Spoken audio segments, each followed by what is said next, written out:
Good evening सभी के लिए। बताएं, आवाज आ रही है? फिर हम क्लास को शुरू करें।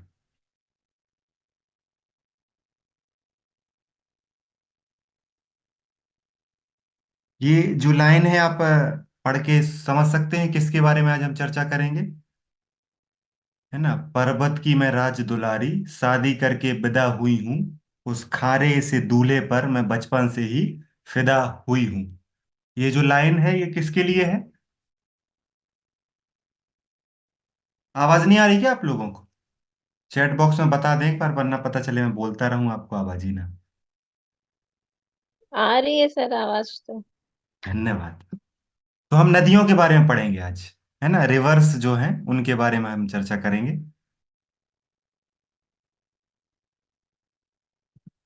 देखो, सबसे पहले हमें पता होना चाहिए रिवर होती क्या है। रिवर मतलब नदी शब्द किसके लिए प्रयोग किया जाता है? रिवर्स जो होती हैं, जो एक वाटर का एक नेचुरल फ्लो होता है, उस रिवर कहा जाता है। ये स्टार्टिंग पॉइंट इसके लेक हो सकती हैं, है ना, हिमनद हो सकते हैं, झरना हो सकते हैं, वाटरफॉल जो होते हैं, या बारिश का पानी हो सकता है। और नदी शब्द जो है वो नद से बना है। संस्कृत में नदी को क्या कहा जाता है? सरिता कहा जाता है। क्या कहा जाता है? सरिता कहा जाता है। इस चीज को कई बार होता क्या है कि जब आप मेंस वगैरह लिखते हो तो आपको डेफिनेशंस लिखती हैं। नदी भूतल पर प्रभावित एक जलधारा है।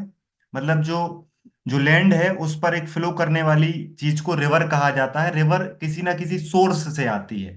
वो सोर्स लेक हो सकता है, हिमनद हो सकता है, वाटरफॉल हो सकता है, ओशियन, और झील में ये गिरती है। इनका एक स्टार्टिंग पॉइंट होता है रिवर्स का, और एक एंडिंग पॉइंट होता है। याद रखना, नदियां किसी ना किसी सोर्स से निकलती हैं और एक किसी ना किसी जगह पे पहुंचती हैं। उनका लक्ष्य तो समुद्र तक पहुंचना होता है, लेकिन कुछ नदियां समुद्र तक नहीं पहुंच पाती हैं। या तो वो किसी दूसरी नदी में मिल जाती हैं, या वो किसी जगह पे समाप्त हो जाती हैं।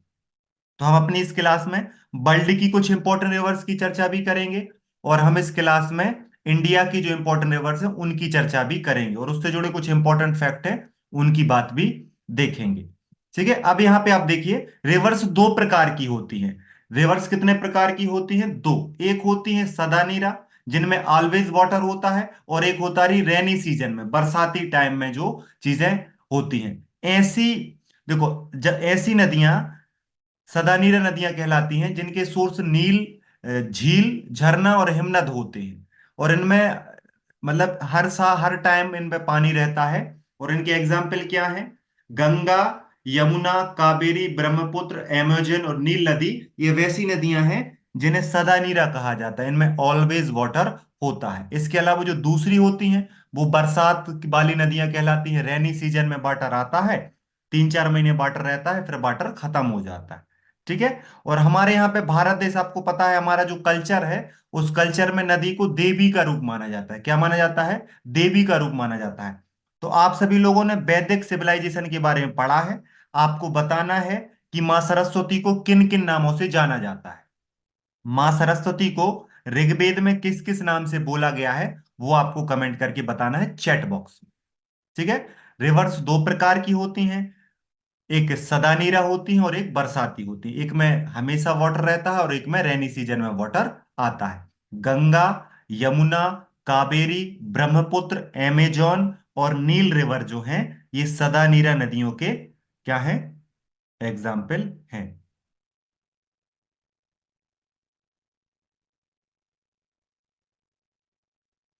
नहीं याद आ रहा आपको? आप लोगों ने एक शब्द सुना होगा, मां सरस्वती के लिए प्रयोग किया जाता है, देवी तमा शब्द। कौन सा तमा?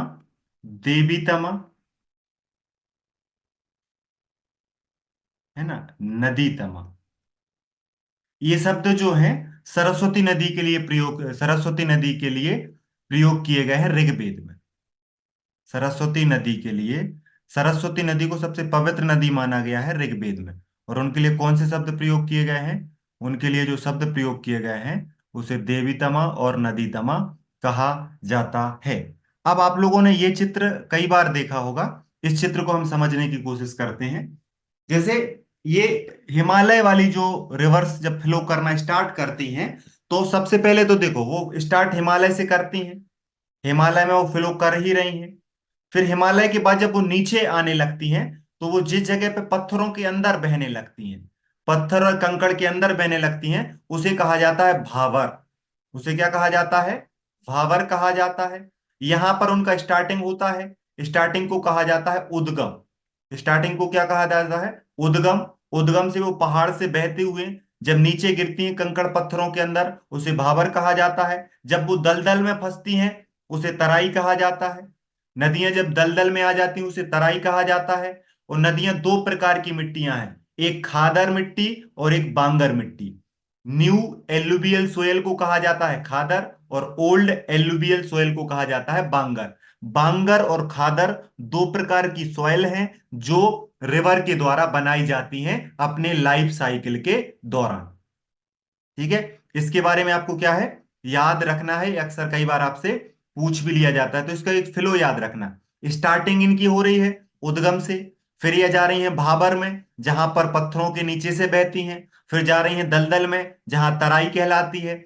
नई मिट्टी को खादर कहा जाता है और पुरानी मिट्टी को बांगर कहा जाता है। और इसके बाद ये लास्ट पॉइंट, जब समुंदर के पास मिलने लगती हैं तो वहां पे माउथ बनाती हैं, मुहाना बनाती हैं, और वहां पे एस्चुरी और डेल्टा का निर्माण होता है। किसका निर्माण होता है? एस्चुरी और डेल्टा का निर्माण होता है। वो चीज आप इस चित्र में देख सकते हैं, वो जो चीज है वो आप दूसरे चित्र में देख सकते हैं, जो आपके यहाँ पे आपको दिखाई दे रही होगी। आप यहाँ पे देखिए, रिवर, रिवर लास्ट में होता है रिवर माउथ।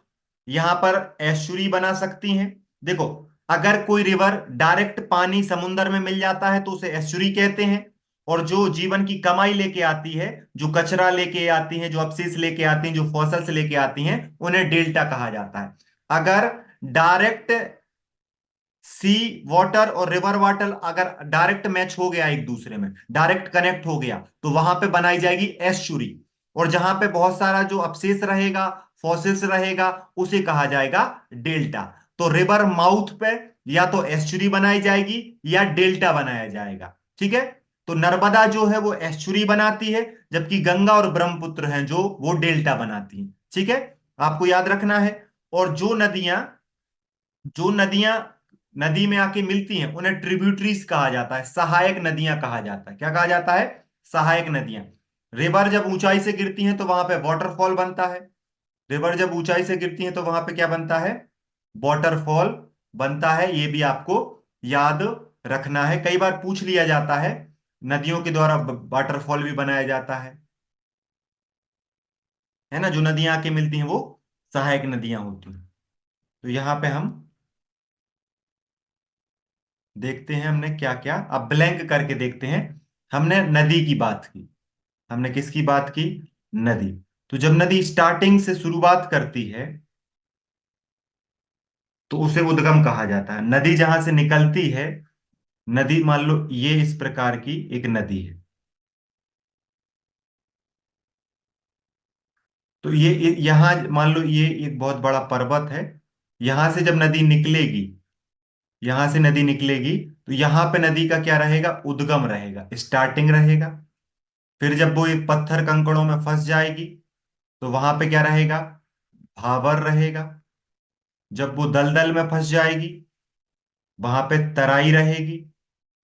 नई मिट्टी को कहा जाता है खादर, जो पास में होती है। और पुरानी मिट्टी को कहा जाता है बांगर, जो दूर होती है। नदियां डायरेक्ट पानी मिल जाए तो वो बनाती हैं एस्चुरी। और अगर जो चीजें लेके आए हैं उसके साथ बनाए, तो उसे कहा जाता है डेल्टा। उसे क्या कहा जाता है? डेल्टा कहा जाता है। ठीक है, इस चीज को आपको याद रखना है। ये चीज, पहले उद्गम होता है, फिर भाबर, फिर तराई, फिर बांगर, फिर खादर, और फिर एश्चुरी, और फिर डेल्टा। ये रिवर्स की लाइफ साइकिल है। ये आपको याद रखना है, कई बार पूछा जा सकता है। और एक आइडिया के तौर पे जब आप मेंस वगैरह लिखोगे तो आपको ये काम में भी आएंगी चीजें। ठीक है। अब आपको अगर ये चीज समझ में आ गई है तो आपको कुछ क्वेश्चंस के जवाब करने हैं। पहला क्वेश्चन है जो आपको बताना है,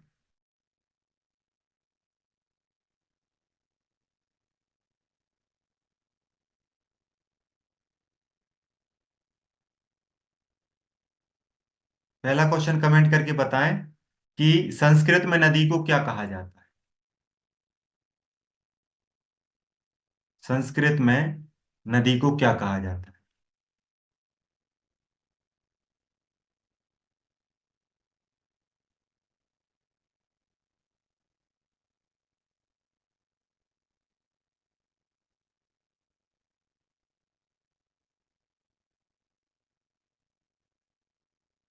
संस्कृत में नदी को क्या बोलते हैं, पहला क्वेश्चन है। ठीक है। दूसरा क्वेश्चन है, आपको बताना है उद्गम के बाद नदी कहां पहुंच जाती है। उद्गम के बाद नदी जब पत्थरों के बीच रहती है उसे क्या कहा जाता है।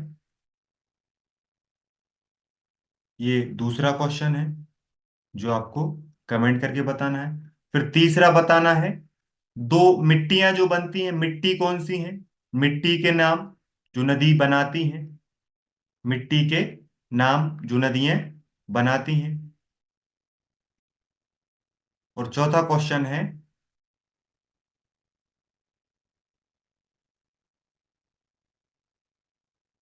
तराई किसे कहते हैं। आप तराई को कैसे डिफाइन करोगे, ये आपको बताना। ये चारों क्वेश्चंस जो हैं आप लोगों को चैट बॉक्स में कमेंट करके बताना है।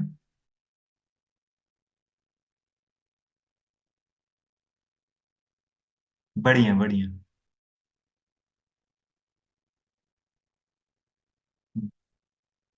जैसे कि आप लोग जवाब कर रहे हैं,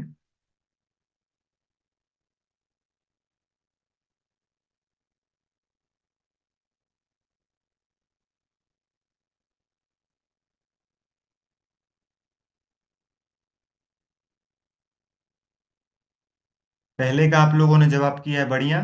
संस्कृत में नदी को कहा जाता है सरिता। क्या कहा जाता है, सरिता शब्द से संबोधित किया जाता है। बिल्कुल बढ़िया। अगर हम दूसरी बात देखें, उद्गम के बाद नदी जो है वो भाबर, जो उद्गम के बाद वाला जो सीन है वो क्या है, भाबर है। दो मिट्टियां कौन सी हैं, बांगर और खादर।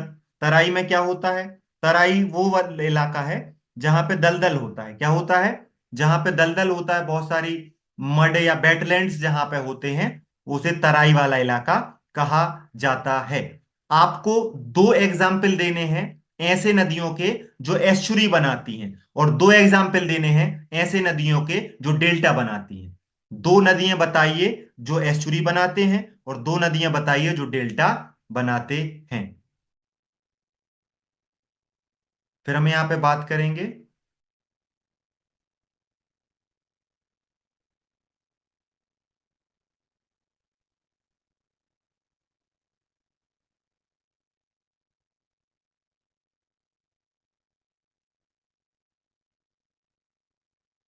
बढ़िया बढ़िया बढ़िया। देखो यहाँ पे फिर ये कुछ, दुनिया की सबसे लॉन्गेस्ट रिवर का नाम क्या है। देखो अगर आपसे कोई पूछे दुनिया की सबसे लॉन्गेस्ट रिवर कौन सी है, तो लॉन्गेस्ट रिवर में आपका जवाब होगा नील रिवर। कौन सी रिवर, नील रिवर। बढ़िया। ब्रह्मपुत्र डेल्टा बनाती है, बिल्कुल बढ़िया। और गंगा, यमुना, सॉरी यमुना तो गंगा, ब्रह्मपुत्र ये सब जो है ये डेल्टा बनाती हैं। नर्मदा, ताप्ती, माही जो है वो एस्चुरी बनाती हैं। ठीक है, बढ़िया, सभी लोगों ने बढ़िया जवाब किया है। यही मांगता था अपन को। ठीक है, अब यहाँ पे आप अगर देखें तो दुनिया की सबसे लॉन्गेस्ट रिवर कौन सी है, लॉन्गेस्ट रिवर कौन सी रिवर है, नील रिवर है। कौन सी रिवर है, नील। आप लोगों को बताना है नील रिवर जो है वो किस कॉन्टिनेंट में फ्लो करती है। दुनिया की सबसे लंबी नदी है नील नदी, जिसे नाइल रिवर भी कहा जाता है। क्या कहा जाता है, नाइल रिवर भी कहा जाता है। ये किस कॉन्टिनेंट में बहती है। अगर आपसे बोला जाए डान ड्रेनेज एरिया के हिसाब से सबसे बड़ी नदी कौन सी है, तो एमेजॉन नदी है। कौन सी नदी है, एमेजॉन। याद रखना, विश्व की सबसे बड़ी नदी जो है उस नदी को हम कहते हैं एमेजॉन, और जो लॉन्गेस्ट है उसका नाम है नाइल रिवर, नील नदी। याद रखना, लंबाई के मामले में सबसे बड़ी कौन सी है? नील नदी। लेकिन ड्रेनेज एरिया सबसे बड़ा किसका है? अमेजन रिवर का। बिल्कुल बढ़िया। अफ्रीका कॉन्टिनेंट में फ्लो करती है नाइल रिवर। एशिया की एक नदी है मेकोंग नदी। कौन सी नदी? एशिया की मेकोंग नदी चाइना, म्यांमार, लाओस, थाईलैंड और वियतनाम में बहती है। चाइना, म्यांमार, लाओस, थाईलैंड और वियतनाम में बहती है। किस नदी की बात कर रहे हैं? हम जिस नदी की बात कर रहे हैं वो नदी याद रखना मैकोंग नदी है। एक नदी है एशिया में जिसका नाम है मैकोंग रिवर, और मैकोंग रिवर लगभग 5 कंट्रीज में फ्लो करती है। चाइना, म्यांमार, लाओस, थाईलैंड और वियतनाम, यहां पर मैकोंग रिवर जो है वो फ्लो करती है। दुनिया का सबसे लार्जेस्ट डेल्टा किसका है? दुनिया में सबसे बड़ा लार्जेस्ट डेल्टा है वो गंगा और ब्रह्मपुत्र नदी के द्वारा बनाया जाता है Arabian sea, sorry, bay of Bengal में। बे ऑफ बंगाल के पास दुनिया का सबसे लार्जेस्ट डेल्टा कौन बनाती है? गंगा और ब्रह्मपुत्र बनाती है। वह कौन सी नदी है जो 5 यूरोपीय देशों की राजधानी से प्रभावित होती है? डेन्यूब। ऐसी रिवर है यूरोप की, डैन यूब नदी, जो 5 कैपिटल से फ्लो होते हैं। यूरोप के देशों से तो कई होती है, लेकिन यहाँ पे 5 कैपिटल से भी आपको मिलती हैं, राजधानियां भी मिलती हैं। देखो, पहले आपने एक नाम सुना नील नदी, फिर आपने एक नाम सुना अमेजोन नदी, फिर आपने नाम सुना गंगा और ब्रह्मपुत्र, फिर आप सुन रहे हो मैकोंग रिवर, और फिर आपके सामने है डेन्यूब नदी। ठीक है। अब यहां पर अफ्रीका महाद्वीप की कौन सी नदी मकर रेखा को दो पार काटती है? Tropic of Capricorn. Tropic of Capricorn को दो बार कट करती है लिम्पोपो रिवर। कौन सी नदी? Limpopo river. अब यहां पे हमने जो चीज देखी है, आप देखिए, काले सागर में कौन कौन सी नदियां गिरती हैं? ब्लैक सी में गिरती है Dnieper river, Danube river, Dniester river और डॉन रिवर। ये सब कहां पे गिरती हैं? ब्लैक सी में गिरती हैं। डेल्टा का निर्माण कहां पे होता है? छिछले समुद्र में, जो कम पानी वाला समुद्र होता है वहां पे डेल्टा बनाया जाता है। मोस्ट इंपॉर्टेंट, इटली की गंगा किस नदी को कहते हैं? इटली की गंगा कहा जाता है पो नदी को। आपसे क्वेश्चन पूछा जाएगा, इटली की गंगा किस नदी को कहा जाता है? इटली की गंगा जो है वो पो रिवर को कहा जाता है। अब यहाँ पे आप देखें, हमने जो चीज देखी है, अब हमने जो चीज पढ़ी है उसको हम यहाँ पर कोशिश करते हैं कि उस चीज को हम यहाँ पर अभी हमारे सामने से जो चीज निकली है उसको एक बार हम समराइज कर सकें। तो पहले हमने, आप लोग कमेंट करते जाना, मैं यहाँ पे लिखते जा रहा हूं। ठीक है।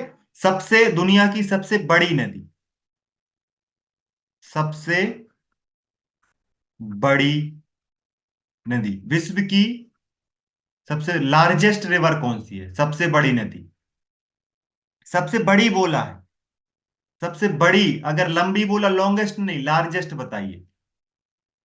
सबसे लंबी नदी कौन सी है? देखो, अगर लार्जेस्ट रिवर की बात की जाए तो अमेजोन रिवर है, ड्रेनेज एरिया के हिसाब से साउथ अमेरिका कॉन्टिनेंट में फ्लो करती है। लॉन्गेस्ट रिवर में नील नदी का नाम आता है, नाइल रिवर का नाम आता है, अफ्रीका कॉन्टिनेंट में फ्लो करती है। हमने अभी पढ़ा मैकोंग रिवर एशिया के 5 कंट्री से फ्लो करती है। मैकोंग रिवर जो है वे एशिया की कितनी कंट्री से फ्लो करती है? 5। वो कौन कौन सी 5 कंट्रियां हैं? मैकोंग रिवर जो है वो कौन कौन सी 5 कंट्रियों से फ्लो करती है? एक कंट्री का नाम है चाइना, दूसरी कंट्री का नाम है म्यांमार, तीसरी कंट्री का नाम है लाओस, तीसरी कंट्री का नाम क्या है? लाओस। चौथी कंट्री का नाम क्या है? थाईलैंड। चौथी कंट्री का नाम क्या है? थाईलैंड। और पांचवी कंट्री का नाम क्या है? वियतनाम। पांचवी कंट्री का नाम क्या है? वियतनाम पांचवी कंट्री का नाम है, मैकोंग रिवर। ठीक है। अगर हमसे बोला जाए इटली की गंगा किस नदी को कहते हैं? इटली की गंगा, इटली की गंगा किस नदी को कहा जाता है? अभी आप लोगों ने देखा, इटली की गंगा जो है वो पो रिवर को कहा जाता है। किस रिवर को कहा जाता है? पो रिवर को कहा जाता है, पो नदी। आप लोगों को कमेंट करके ये बताना है कि इटली की कैपिटल का नाम क्या है? इटली की कैपिटल का नाम क्या है? इटली की राजधानी क्या है? ठीक है। और यूरोप की वो कौन सी नदी है जो 5 राजधानियों से निकलती है? इटली की वो नदी जो यूरोप की 5 मतलब यूरोप की नदी जो 5 राजधानियों से गुजरती है। यूरोप की नदी जो 5 देशों की राजधानियों से गुजरती है, उस नदी का नाम क्या है? और वो किस सागर में गिरती है? और वो किस सागर में गिरती है, किस ओशियन में वो समाप्त होती है, वो भी आपको बताना है। उस रिवर का नाम बिल्कुल बढ़िया बता रहे हैं, डैन्यूब रिवर जो है, बिल्कुल बढ़िया। डैन्यूब नदी है। और ये किस सी में गिरती है? बढ़िया। ये जिस सी में गिरती है उस सी का नाम है ब्लैक सी। उस सी का नाम क्या है? ब्लैक सी। अभी आपको यहां पर, आप इसको याद रखेंगे, ये चीज आपने एक बार पहले पढ़ी, फिर समझी और उसको फिर रिकॉल करने की कोशिश करी। अभी आपसे कुछ देर बाद क्वेश्चन भी पूछे जाएंगे, तो आपको जवाब करना पड़ेगा। अब यहाँ पे आप देखिए, आपको जो अभी नील नदी के बारे में बताया था, तो नील नदी किस कॉन्टिनेंट में बहती है? नील नदी जो है वो फ्लो करती है अफ्रीका कॉन्टिनेंट में। किस कॉन्टिनेंट में फ्लो करती है? अफ्रीका कॉन्टिनेंट में फ्लो करती है। विक्टोरिया झील से निकलने वाली ये नदी विश्व की सबसे लंबी नदी है। लेंथ है 6,650 किलोमीटर, 6,650 किलोमीटर। ठीक है। इसमें आसबोन बांध और नासिर झील इसी नदी में स्थित है। ठीक है। अमेजोन नदी दुनिया की सबसे बड़ी नदी है और लेंथ में ये दूसरे नंबर पे आती है। लगभग 6400 किलोमीटर इसकी लेंथ है, 6400 किलोमीटर। एक और नदी है मिसिसिपी, मिसौरी नदी। ये नॉर्थ अमेरिका की सबसे बड़ी नदी है। आपसे अगर क्वेश्चन पूछा जाए मिसिसिपी और मिसौरी नदी कहां पर बहती है, ये बहती है नॉर्थ अमेरिका कॉन्टिनेंट में। और इसकी इसकी खासियत क्या है? या ये बर्ड फुट डेल्टा बनाती है, पक्षी पाद डेल्टा। पक्षी के पांव जैसा डेल्टा कौन सी नदी बनाती है? मिसिसिपी, मिसौरी नदी नॉर्थ अमेरिका कॉन्टिनेंट की है, वो बर्ड फुट डेल्टा बनाती है। रियो ग्रांडे रिवर कौन सी है? रियो ग्रांडे रिवर जो है वो याद रखना अमेरिका और यूएसए और मैक्सिको के बीच बॉर्डर बनाती है। 4 नदियों के नाम दिख रहे हैं। सबसे लॉन्गेस्ट रिवर नाइल रिवर, सबसे largest river Amazon river. Bird foot delta कौन बनाती है? मिसिसिपी, मिसौरी नदी। रियो ग्रांडे किस किस के बीच बॉर्डर बनाती है? यूएसए और मैक्सिको के बीच बॉर्डर बनाती है। ठीक है। ये आपको याद रखना है। फिर अगर हम बात करें डेन्यू रिवर, ये डेन्यू रिवर जो है वो जर्मनी के ब्लैक फॉरेस्ट पर्वत से निकलती है और यूरोप के देशों में राजधानी जैसे बेलग्रेड की बेलग्रेड है वहां से, ब्रेस्ट ब्रेस्टिस्लावा है वहां से, बुखारेस्ट है वहां से, बुडापेस्ट है वहां से, वियना, ये 5 कंट्रीज, मतलब जो 5 देशों के नाम लिखे हैं अंदर। यूगो यूगोस्लाविया की कंट्री राजधानी है बेलग्रेड, वहां से निकलती है। ब्रास्टिस्लावा स्लोवेनिया की राजधानी है, वहां से निकलती है। बुखारेस्ट रोमानिया की राजधानी है, वहां से निकलती है। हंगरी की राजधानी बुडापेस्ट है, वहां से निकलती है। और वियना जो ऑस्ट्रेलिया की राजधानी है वहां से निकलती है और कार्य सागर में गिर जाती है। डेन्यूब रिवर जो है सबसे इंपॉर्टेंट रिवर में से एक है। कंट्रीज, यूरोप की कंट्री, यूरोप के देशों के लिए बहुत ज्यादा इंपॉर्टेंट रखती है। ठीक है। अब ये 3 रिवर आपको दिख रही हैं, यहां पर आपको 3 रिवर दिख रही हैं। एक रिवर है कांगो जायरे रिवर, उसी का नाम कांगो रिवर है, उसी को जायरे रिवर कहा जाता है। और ये इक्वेटर को 2 बार कट करती है। किसको? इक्वेटर जो है 0 डिग्री लाइन को 2 बार कट कौन करती है? इक्वेटर को करती है कोंगे जारे रिवर। लिम्पोपो जो है वो ट्रॉपिक ऑफ कैप्रिकॉर्न को करती है। जो माही रिवर है वो ट्रॉपिक ऑफ कैंसर को करती है। 3 नदियों के नाम लिखे हैं। कॉन्गो रिवर इक्वेटर को कट कर रही है, Limpopo river Tropic of Capricorn को कट कर रही है, और माही रिवर जो है ट्रॉपिक ऑफ कैंसर को कट कर रही है। अगर इस चीज को आप देखोगे, अगर हम इसको ऐसे बनाएं, अगर आपको याद हो, ग्लोब जब हम बनाते हैं, ये थोड़ी सा ग्लोब गलत बन रहा है, लेकिन आप अंडरस्टैंड कर लेना, ये बीच में होती है 0 डिग्री लाइन, ऊपर होती है ट्रॉपिक ऑफ कैंसर और नीचे होती है ट्रॉपिक ऑफ कैप्रिकॉर्न। तो यहां यहां वाली इसको 2 बार कट कौन करेगी? इसको 2 बार कट करेगी माही रिवर। कर्क रेखा को कौन करेगी? माही रिवर। विषुवत रेखा को कौन करेगी? याद रखना, विषुवत रेखा को कर रही है कॉन्गो रिवर, कॉन्गो या जायरे रिवर कह सकते हैं इक्वेटर को। ठीक है। और जबकि मकर रेखा को कौन कर रही है? Limpopo river. कौन कर रही है? लिम्पोपो। याद रखना, कॉप्रिकॉन में आएगा, कैप्रिकॉन में आएगा लिम्पोपो, इक्वेटर में आएगा कॉन्गो, और कैंसर में आएगा माही रिवर। इनके बारे में आपको क्या रखना है? अच्छे तरीके से याद रखना है। अब आप लोगों को कुछ क्वेश्चंस बताने हैं। पहला क्वेश्चन है जो आपको बताना है, कौन सी रिवर है जो बर्ड फुट डेल्टा बनाती है? बर्ड फुट डेल्टा कौन सी रिवर बनाती है? पहला क्वेश्चन। दूसरा क्वेश्चन है जो आपको बताना है, कॉन्गो रिवर किसको दो बार कट करती है? कॉन्गो नदी दो बार किस रेखा को कट करती है? तीसरा जो आपको क्वेश्चन बताना है, वो आपको बताना है,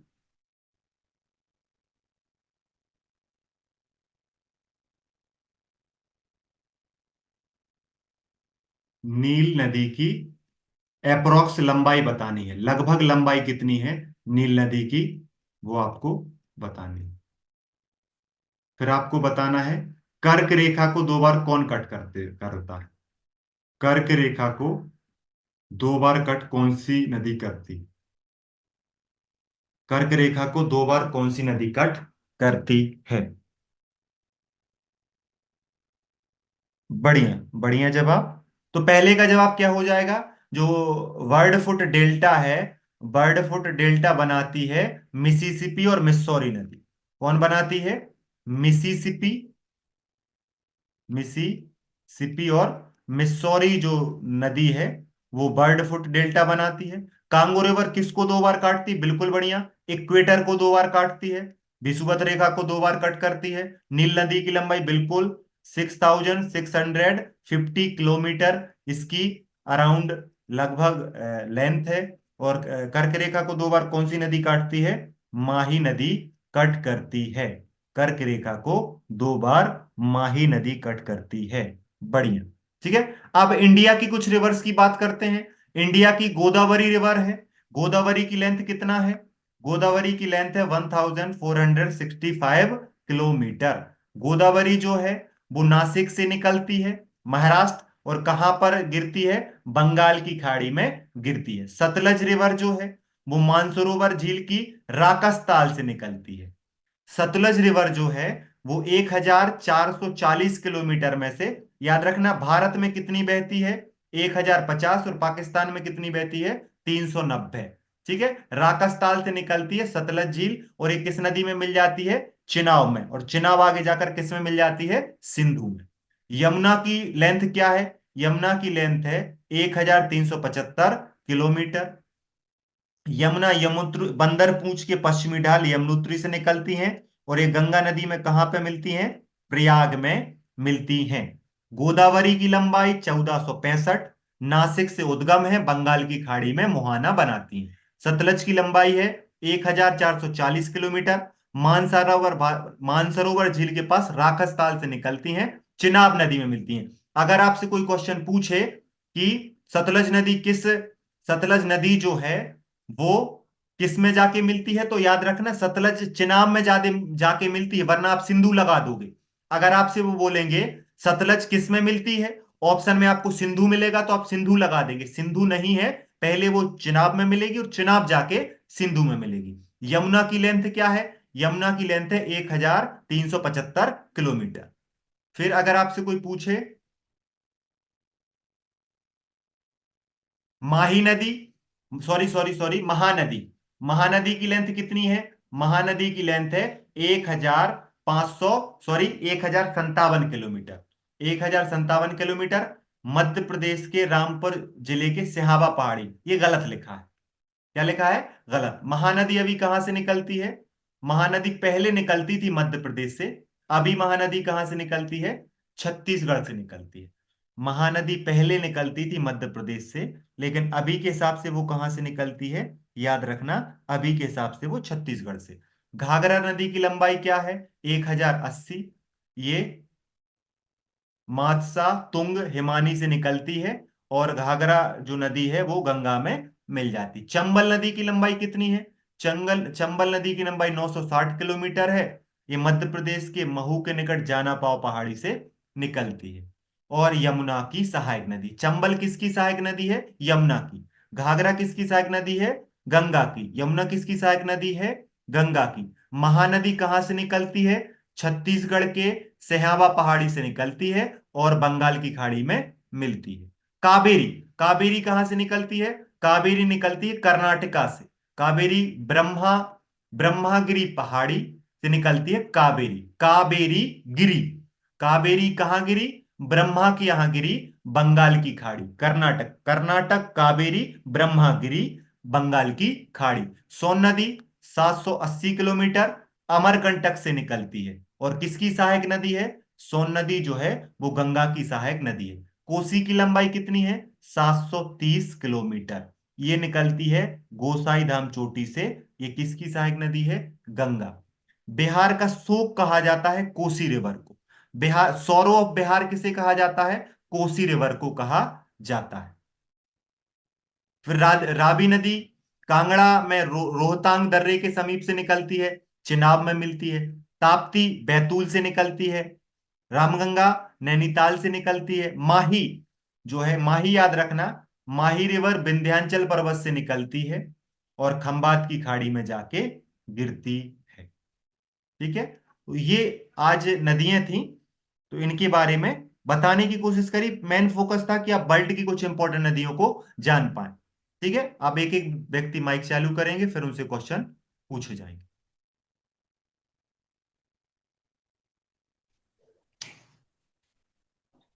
पूछें। हाँ सर। पहला क्वेश्चन है, लिम्पोपो नदी के बारे में आप क्या जानते एक कौन सी नदी सर? हैं? लिम्पोपो। लिम्पोपो नदी। हम्म। सर ये मकर रेखा को 2 बार काटती है। पक्का? हाँ, लिम्पोपो हाँ मकर रेखा को 2 बार काटती है। और बर्ड फुट कौन बनाती है? Bird foot delta. सर ये मिसिसिपी मिसौरी नदी बनाती है। नाइल रिवर कहाँ बहती है? नील। हम्म। सर ये अफ्रीका कॉन्टिनेंट में बहती है। और लेंथ? सर लेंथ है इसकी 6650 किलोमीटर। बढ़िया। इटली की गंगा किसे कहते हैं? सर इटली की गंगा, एक मिनट सर ये मेरे को याद नहीं आ रहा अभी। पो नदी को कहते हैं। हाँ पो नदी को कहते हैं। आपको गोदावरी की लेंथ बतानी है। गोदावरी की लेंथ, हम्म। एक मिनट सर, गोदावरी की लेंथ है 1465 किलोमीटर। बढ़िया, लॉक कर ले।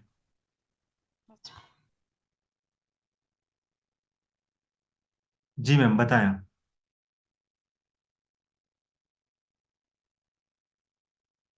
हेलो, आवाज आ रही है? संजना मैम, आपको जवाब देना है। Yes sir. आपको बताना है कि माही रिवर किसको कट करती है? ट्रॉपिक ऑफ कैंसर को। कितनी बार? 2 बार। 3 नदियों के नाम बोल रहा हूं मैं, उसमें आपको सबसे कम हम्म। लेंथ वाली नदी बताना है। गोदावरी, कावेरी और चंबल। गोदावरी, कावेरी और चंबल। कावेरी और चंबल। हम्म। चंबल की शायद सबसे कम है सर। चंबल की लेंथ याद है कितनी है? 960 है और गोदावरी की 1465 है। कावेरी की नहीं याद। कावेरी की 805 है। हाँ तो फिर कावेरी। आपको बताना है कि नदी के उद्गम और भाबर के बाद क्या 3 चीजें आती हैं? नदी उद्गम मतलब स्टार्टिंग और ओरिजिन के बाद पूछा आपने। ओरिजिन के बाद आता है भाबर, उसके बाद पूछा है 3 चीजें। ओरिजिन के बाद भाबर, भाबर के बाद तराई, हम्म। तराई के बाद बांगर और फिर खतर। और कौन सी नदी, अगर आप एस्चुरी को डिफाइन कैसे करोगे? एस्चुरी। हम्म।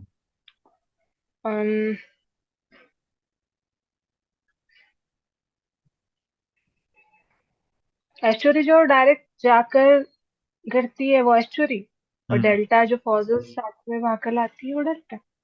ठीक है, बढ़िया। ठीक है, मिलते हैं आपसे कल। ठीक है, हम क्लास यहीं एंड करते हैं। जुड़ने के लिए धन्यवाद। पढ़ते रहें, मुस्कुराते रहें और अपना ध्यान रखें।